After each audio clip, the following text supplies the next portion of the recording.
Bem-vinda, bem-vindo.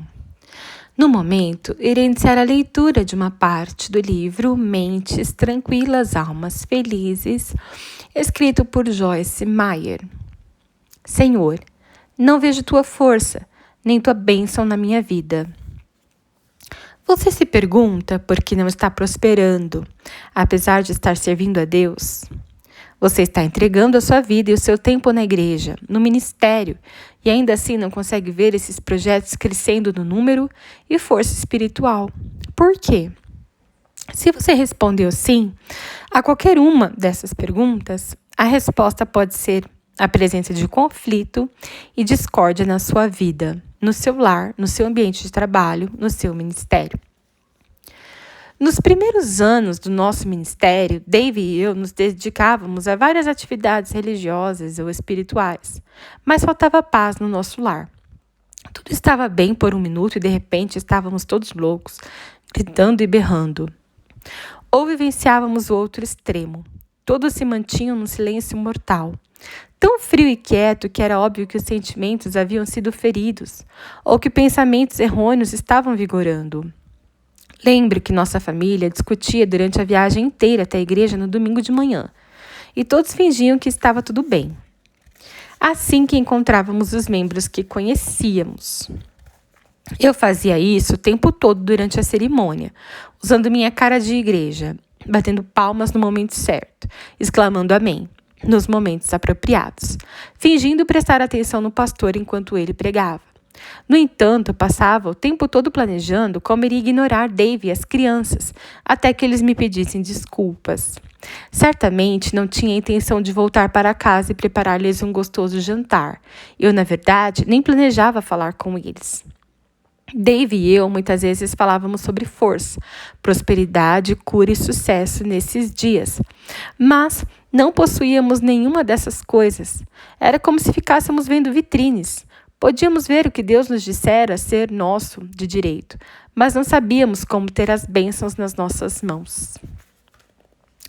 Chegamos a tentar orar a prece da concórdia, porque a Bíblia diz em Mateus: também lhes digo que se 2 de vocês concordarem, se harmonizarem, fizerem uma sinfonia em conjunto na terra, em qualquer assunto ou qualquer coisa sobre a qual pedirem, isso lhes será feito pelo Pai que está no céu. No entanto, mesmo nessa oração, falhamos em ver os poderosos resultados que nos disseram que veríamos. Então Deus revelou-nos que Ele não estava satisfeito com sacrifícios religiosos numa casa cheia de discórdia. Melhor é um pedaço de pão seco em paz e tranquilidade do que uma casa onde há banquetes, onde se oferecem sacrifícios e muitas brigas. Ele não está procurando cristãos falsos. Ele quer a coisa verdadeira. Não quer gente que sabe falar, mas não sabe agir. Deus responde a oração da concórdia quando ela é dita por gente que concorda. Se passamos a semana inteira brigando, não haveria qualquer força em juntar as mãos, baixar a cabeça e nos unir para clamar a Deus. A oração da concórdia só tem efeito quando dita por aqueles que se harmonizam, que fazem uma sinfonia em conjunto. Deus nos disse: mantenha a discórdia fora da sua vida, fora do seu lar, fora do seu ministério, siga o caminho da integridade, faça o seu trabalho com excelência. Depois que Deus expôs a discórdia em nossa vida, comecei a notar um padrão. Não somente minha família tinha tendência de brigar na manhã de domingo no caminho da igreja, mas também notei que Dave e eu sempre tínhamos algum tipo de conflito logo antes de um seminário que estaríamos ministrando. Ficou óbvio para mim que Satanás estava suscitando a dissensão para manter-nos longe da palavra de Deus e do nosso desenvolvimento espiritual. Ele usava da discórdia para impedir a unção de Deus sobre minha vida, sobre o meu ministério. A discórdia bloqueia a força de Deus. A Bíblia ensina que a semente da palavra de Deus deve ser semeada num coração pacífico por alguém que trabalhe pela paz e faça a paz. Tiago escreveu: o fruto da justiça, da conformidade com os desígnios de Deus em pensamento e ação é o fruto de semente que semeia-se em paz para os pacificadores, que trabalham pela paz, fazem a paz para eles mesmos e para os outros. Essa paz, que significa concórdia e harmonia entre indivíduos, sem perturbações, numa mente pacífica, livre de temores e de paixões avassaladoras e conflitos morais. Como ministra, Devo manter-me em paz comigo mesma e ser uma pacificadora, se eu desejo que a unção flua de mim para ajudar outras pessoas. À medida que viajávamos e ministrávamos em várias igrejas, achei interessante notar a alta frequência com que os pastores chegavam à igreja sozinhos de carro, separados do resto da família. No começo, achei um pouco estranho, mas alguns deles tinham uma razão dupla para fazer assim. Primeiro, muitos pastores gostam de chegar cedo à igreja para orar e meditar sobre o sermão. Em segundo lugar, querem estar em paz quando chegarem lá e descobriram que é mais fácil permanecer em paz quando eles dirigem sozinhos.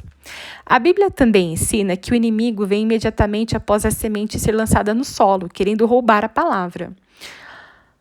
O semeador semeia a palavra. Algumas pessoas são como a semente à beira do caminho, onde a palavra é semeada. Logo que a ouvem, Satanás vem e retira a força, a palavra nela semeada. Marcos. Satanás tem a intenção de roubar a palavra antes que ela crie raízes em nós. Ele sabe que se ela criar raízes no nosso coração, começará a produzir bons frutos. Devemos trabalhar na sabedoria de Deus de dentro para fora, mostrando-nos mais espertos do que o inimigo. Não podemos nos sentar passivamente e permitir que o demônio nos perturbe antes que cheguemos à igreja, de modo que não possamos ouvir ou reter o que é dito. Tampouco podemos permitir que ele nos deixe perturbados ao deixarmos a igreja. Para crescer espiritualmente, precisamos ser capazes de refletir sobre a palavra que foi pregada e ensinada. Jesus disse: considerem atentamente o que vocês estão ouvindo, com a medida de pensamento e estudo com que medirem a verdade que vocês ouvirem, vocês serão medidos na virtude e no conhecimento, e ainda mais além disso lhes acrescentarão. Não importa quão ungido seja quem está falando, essa unção não terá efeito em você se você está em discórdia quando ouve a palavra de Deus. A discórdia não somente bloqueia a força do Espírito, mas bloqueia também as bênçãos de Deus. A discórdia bloqueia as bênçãos de Deus. Muitos crentes participam de seminários, leem livros sobre prosperidade e sucesso. Isso é bom, porque precisamos nos manter instruídos e informados. Mas a Bíblia deixa claro porque a prosperidade não alcança algumas pessoas. De fato, não alcançou nossa família por um bom tempo. Tínhamos na mente o conhecimento adequado. Nós ofertávamos, confessávamos, acreditávamos, mas ao mesmo tempo vivíamos na discórdia e não fazíamos ideia do que poderia estar bloqueando nossas bênçãos. A discórdia mata a bênção e a força de Deus. Já testemunhei isso muitas e muitas vezes. Uma vez escutei a história de um casal cristão que perdera todos os bens num incêndio. Todos os que os conheciam estavam confusos pela perda, porque, para todo efeito, esse casal parecia viver a perfeita vida cristã. Estavam fazendo tudo certo. Ambos haviam acabado de se graduar no seminário, preparando-se para o ministério de tempo integral. Tinha um adesivo no para-choque, um gravador com fita de sermão, tinha um broche com o nome de Jesus. Conheciam a palavra, o discurso deles era adequado ao que conheciam. Assim, a tragédia provocou o questionamento: como uma coisa dessas pode ter acontecido a pessoas que estavam trilhando o caminho da fé? Você pode conhecer casos parecidos. Lembre-se de que você não sabe o que passa atrás de portas fechadas. Permanece invisível. Esse casal posteriormente admitiu que Deus vinha lidando com eles sobre o conflito no casamento, mas que eles não se humilharam e não obedeceram. Mas uma vez, uma casa cheia de sacrifícios, porém em discórdia, não agrada ao Senhor. Esse jovem casal pode ter se sacrificado para cursar o seminário, mas nenhuma de suas oferendas de carne foi compensação satisfatória para a porta que haviam aberto ao demônio, por meio de desobediência e de discórdia. O casal sabia qual a coisa certa a fazer. Ambos sabiam que Deus lhes estava dizendo para resistir para a discórdia e viver na harmonia um com o outro. O Senhor vinha lidando com eles, mas eles não davam ouvidos ao alerta. Desta forma, o demônio tirou vantagem da porta aberta e trouxe a destruição. Conheci outro casal que pagava o dízimo e comparecia na igreja regularmente, e ainda assim enfrentava problemas constantes de doença, pobreza, pertence quebrado, carro defeituoso. Eles não tinham vitória. Após muito tempo lutando contra todos os problemas, ambos finalmente revelaram uma sessão de aconselhamento que havia tanta animosidade e discórdia entre eles que não dormiam juntos como marido e mulher há anos. O conflito e a discórdia bloqueiam as bênçãos de Deus, mas onde houver unidade, Deus ordenará suas bênçãos. O saldo final. Temos muitas promessas na palavra de Deus de que Ele irá nos abençoar e nos fazer prosperar. Por exemplo, como é bom e agradável quando os irmãos convivem em união. É como o óleo precioso, derramado sobre a cabeça que desce pela barba, a barba de Arão, o primeiro grande sacerdote, até a gola de suas vestes, consagrando o corpo todo. É como o orvalho do imponente monte Hermon, quando desce sobre os montes de Sião. Ali o Senhor concede a bênção da vida para sempre. Eu amo esse salmo, ele confirma o que tento ensinar. A vida é agradável quando as pessoas vivem numa unidade e mantêm a discórdia fora das suas vidas. Por outro lado, não há nada pior do que um lar, um relacionamento tomado por contrariedade raivosa de discórdia. Talvez seja por isso que a unidade é um dos últimos assuntos sobre o qual Jesus conversou com os apóstolos antes de ser preso e crucificado. Durante a última ceia, ele orou: que todos sejam um, Pai, como tu és em mim e eu em ti, que eles que também estejam em nós, para que o mundo creia que tu me enviaste. Você pode aprender bastante sobre a arte de dar o testemunho ou pregar no seminário. Você pode se especializar em passar a mensagem da salvação memorizando o versículo da Bíblia ou escutando sermão no CD enquanto você dirige o seu carro.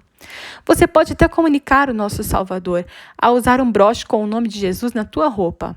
No entanto, se você fizer tudo isso e viver em discórdia ao invés de unidade, estarão ausentes em tua vida tanto bênção como o poder espiritual. Muitos vivem em constante confusão, perguntando-se por que as promessas de Deus não alcançam suas vidas. As promessas de Deus não podem simplesmente ser exigidas, mas sim herdadas.